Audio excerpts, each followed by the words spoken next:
নির্বাচনে কারা কত আসন পাবে সেটা আগেই ঠিক করা ছিল বলে মন্তব্য করেছেন জাতীয় নাগরিক পার্টির মুখ্য সমন্বয়ক নাসির উদ্দিন পাটোয়ারি।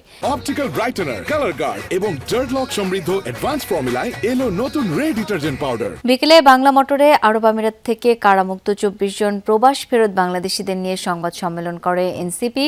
এ সময় পাটোয়ারি বলেন, জনগণ 11 দলীয় জোটের উপর আস্থা রেখেছে, কিন্তু জনগণের ভোট চুরি করা হয়েছে। ভোট চুরি হয়েছে দাবি করে ক্ষমা চাওয়ার আহ্বান জানান তিনি। পুরো রমজানের নিত্যপণ্যের দাম নিয়ন্ত্রণে রাখার লক্ষ্যে সিন্ডিকেটের বিরুদ্ধে কাজ করা হবে বলে ঘোষণা করেন তিনি।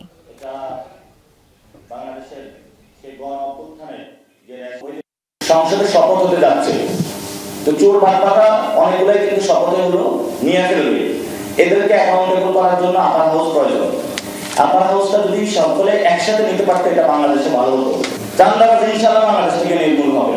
এবং আমাদের নেক্সট ফাইট হচ্ছে দুর্নীতি, কারণ বিএনপি সরকার গঠন করবে, এটা তো দুর্নীতি আগে করছে না 2001 থেকে 6 পর্যন্ত।